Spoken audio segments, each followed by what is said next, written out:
YouTubers, thrill seekers, small gerbils, and people named Bob. Greetings and hello.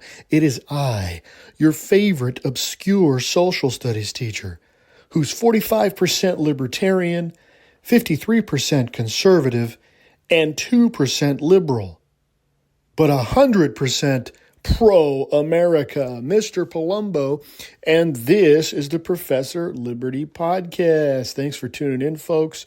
I've got a banger of a show for you today.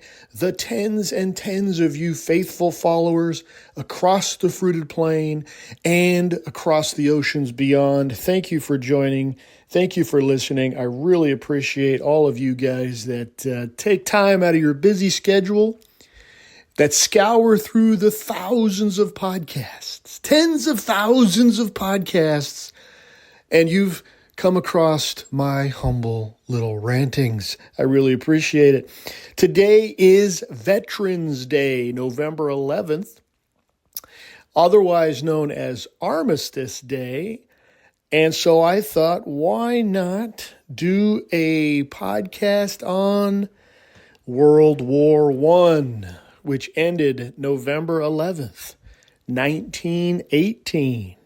If you'd like to email the show, the email is professorliberty1776@gmail.com. professorliberty1776@gmail.com. Send me your questions, your opinions, your critiques, your criticisms, whatever you want. You just got to send it to professorliberty1776@gmail.com. Don't forget to follow us on Facebook. Don't forget to go to professorliberty.com where you can find this podcast and the Proclaiming Liberty blog, where I throw some stuff out there that might not be enough to make a podcast episode. All right, so today's show is called World War I, the War That Shattered Christendom. Yes, that's right. We're going to talk about, we're not going to talk about the causes of the war and Archduke Ferdinand, which almost everybody who graduates high school remembers that one fact, that his assassination sparked World War I. We're not really going to talk about the militarism, and we're not really going to talk about the alliances, and we're not really going to, we're going to talk a little bit about imperialism, but we're going to talk about what happened to Western civilization, what happened to Western Europe in particular, but also its cousins, former colonies, places like Canada, the United States, and so on.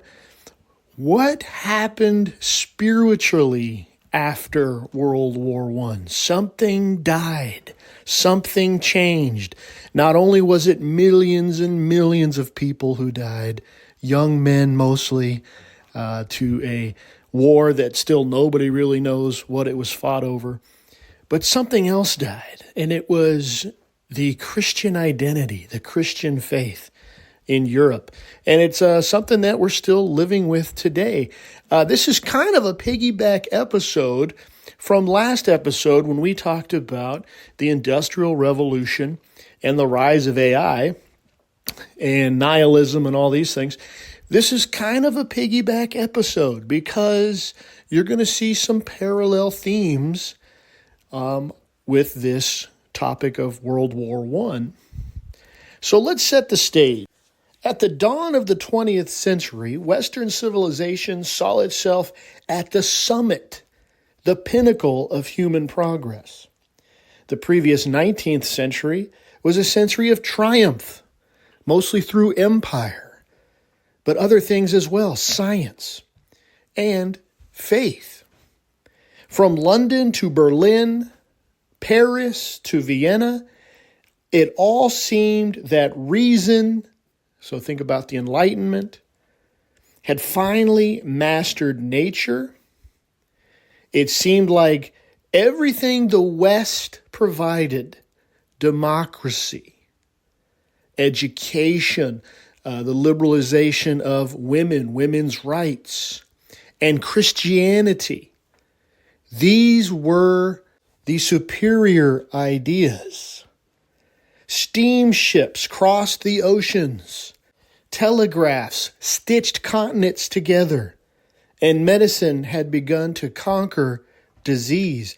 The world felt smaller, safer, and more intelligible.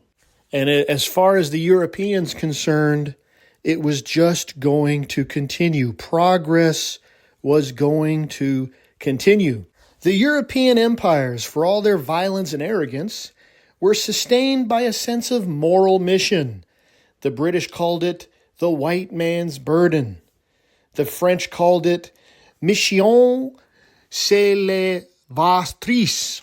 They believed that they were bringing light to the darkest corners of the world. Christianity, law, reason, all things that came from the West needed to be shared to the uncivilized parts of the world.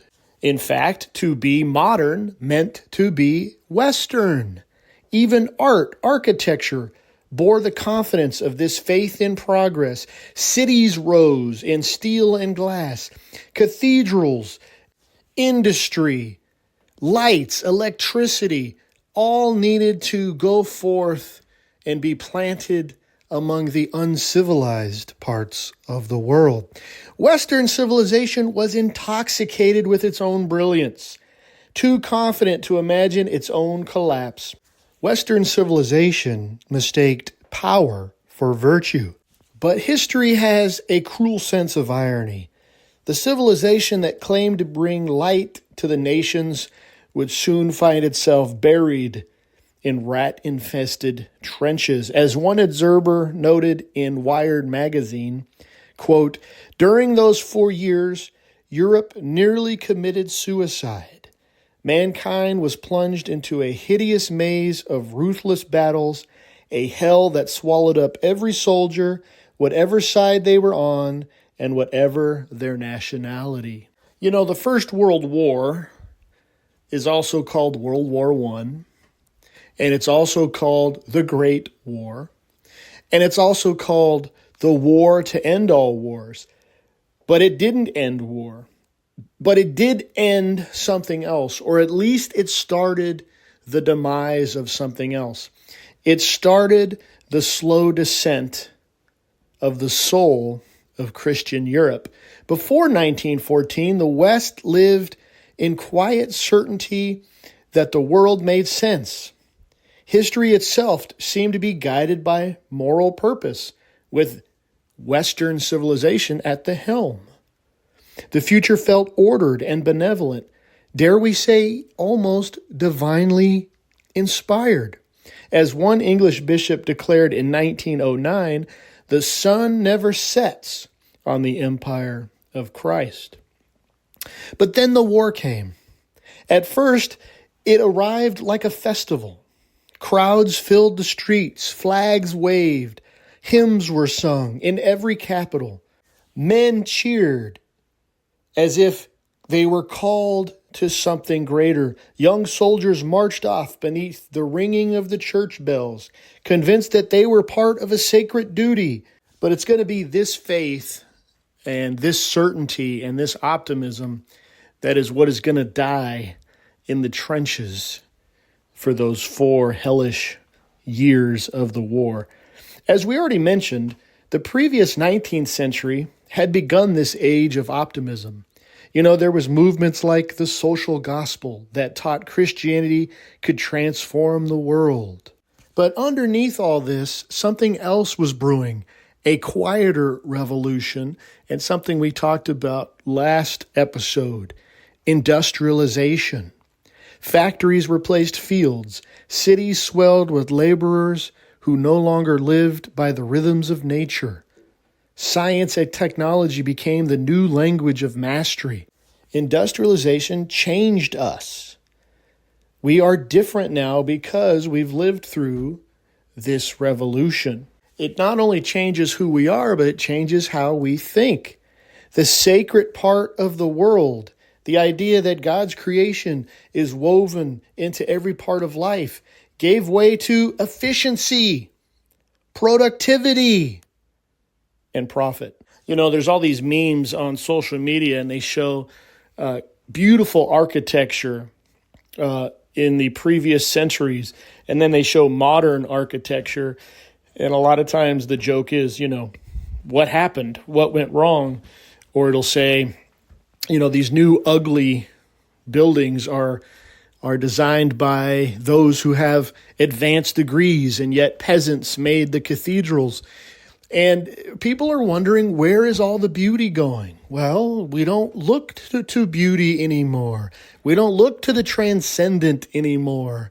We look for what's going to get the job done. We are for efficiency because we are now creatures of industrialization. The sociologist Max Weber called this, quote, disenchantment of the world, unquote.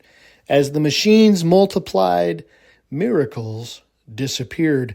And when the Great War arrived, that power, that technology, that industry that was supposed to uplift the world and bring people out of poverty is going to be turned into engines of destruction. The factories turned into arsenals, machines turned into weapons.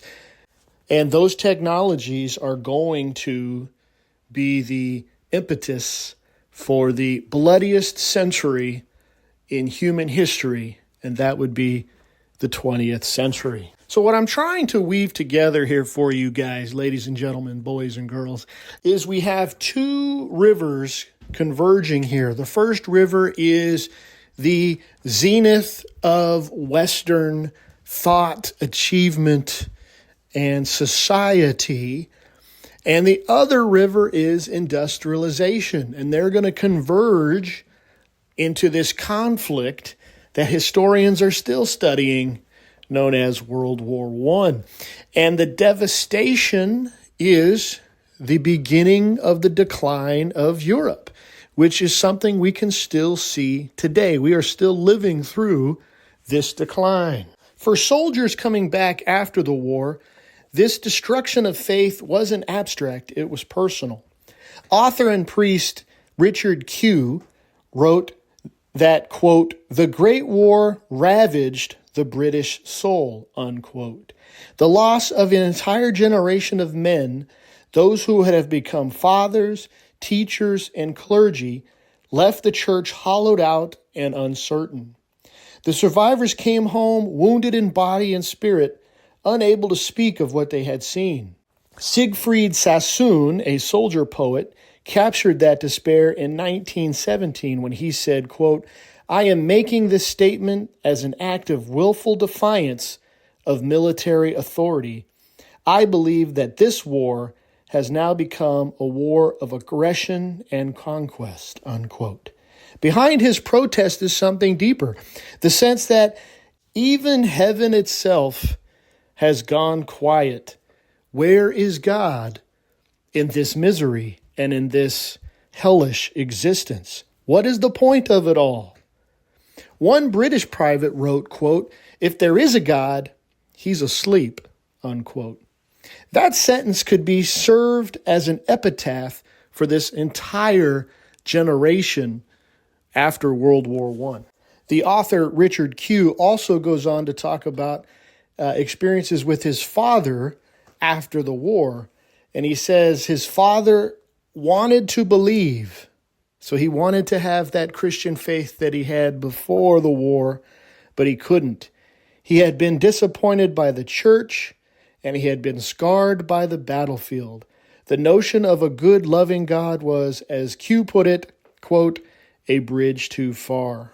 And Q goes on to say that he thinks the British people turned their back wholesale when they started to turn their back on the church. It was a wholesale rejection of the past and the traditions, even those things that were good and profitable. And to be fair, let's be unbiased here, the church seemed to have lost her compass and her purpose during both world wars, where they're supposed to stand above the conflict, calling people back to a shared sense of humanity. the churches themselves got swept up in the rising tide of national pride. Each nation's church blessed its own soldiers, preached its own righteousness, and forgot the universal faith that was supposed to bind all Europeans together. And yet they're going to drop the ball again 2 decades later with World War II.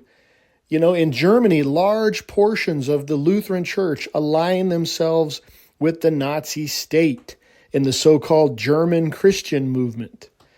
In Italy, the Catholic Church sought security rather than confrontation. The Lateran Treaty of 1929 granted the Vatican its long-desired sovereignty, but it came at a cost of uneasy coexistence with Mussolini's fascist regime. The pattern was tragically familiar. When the world needed her the most, the church hesitated. And this too is going to help precipitate the spiritual decline of the West. So let's go back to industrialization a little bit. So we've talked about how industrialization brought these technologies to the forefront that is going to devastate the armies on the battlefield.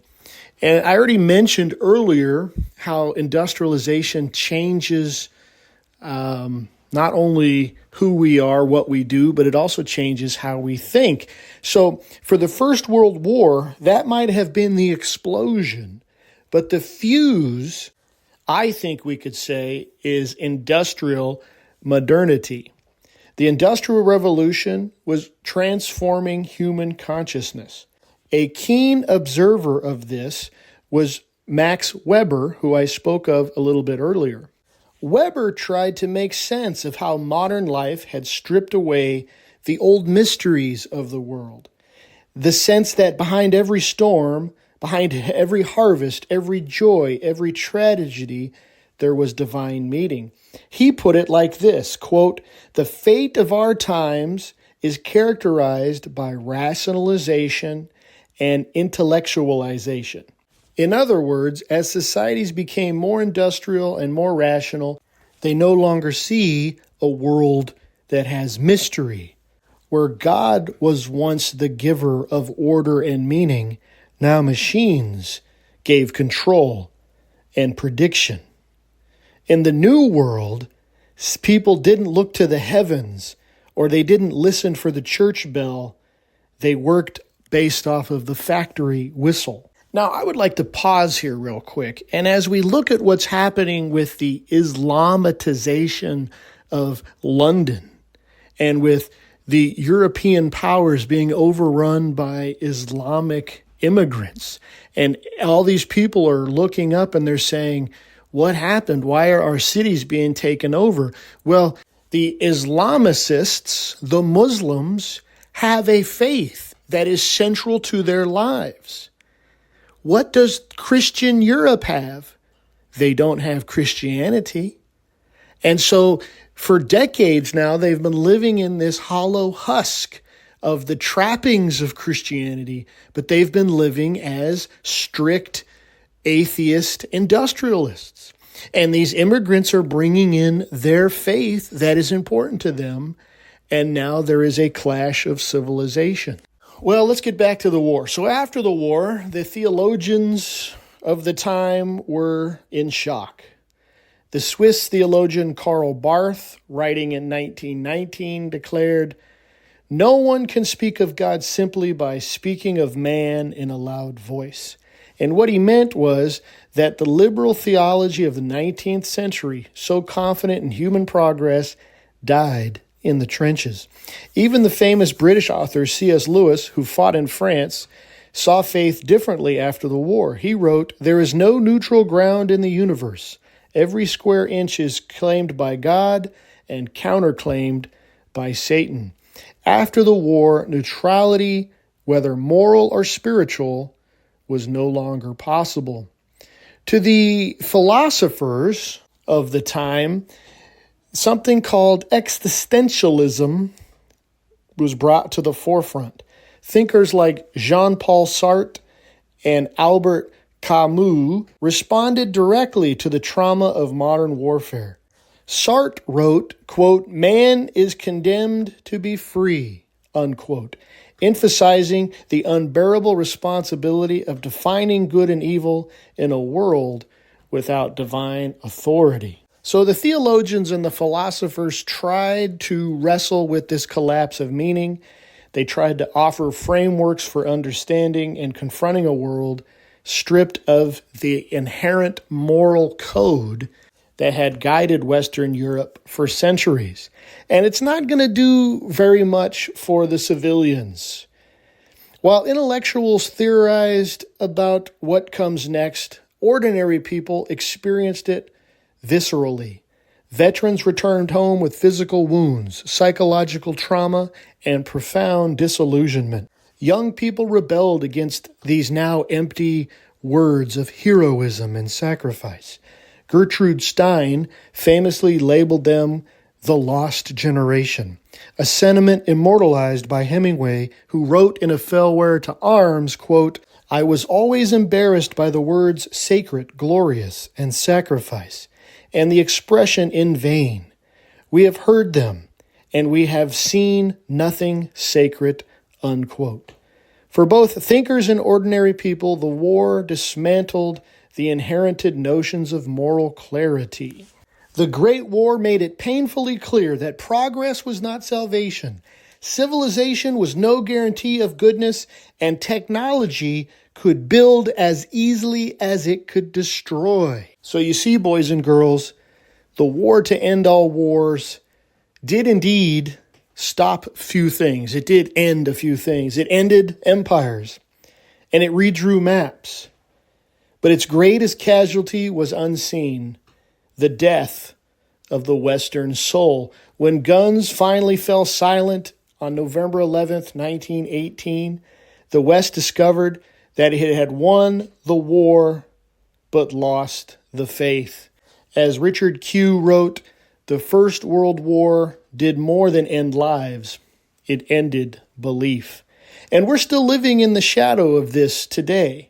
The questions raised by the Great War about meaning, morality, human capacity for both creation and destruction are all questions in our age.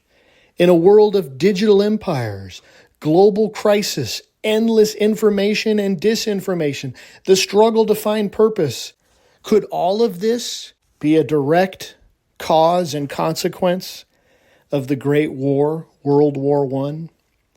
Today on Veterans Day, formerly Armistice Day, we remember the Great War and those who served and those who fell in foreign lands. And we wonder, as generations before us have wondered, is war really worth it? Does the price of conflict outweigh the ideals it claims to defend? If you win, do you still win? What do you have to sacrifice for that victory? These are questions without easy answers, and they're still trying to be answered 100 years later. In the end, the war killed more than men. It unsettled the very foundations on which Western society stood and still tries to stand today. And if you are a European, if you are an American, if you are a Canadian, if you are an Australian, the decisions of the past still affect you today. And just like it took centuries to build Western civilization, perhaps it's taking centuries for its decline. And I do believe we are in the decline. How long is it going to take? Who knows? But I hope I was able to make a compelling argument that many of the crises we find ourselves in today started over 100 years ago when some guy named Ferdinand was assassinated. Here at Professor Liberty, we seek to educate, inspire, and restore. If you like this podcast, please go to Apple Podcasts and give me a 5-star rating. Please give me a written review as it pushes my podcast out into the ether. Please follow us on X. It gets a little spicy on X. It's a little more manicured over on Facebook, but please follow us on Facebook. And don't forget to go to teacherspayteachers.com for all of your high school and homeschool needs. I've got activities and lessons and worksheets and assignments that you can use for your education purposes. Until next time, go throughout the land and proclaim liberty.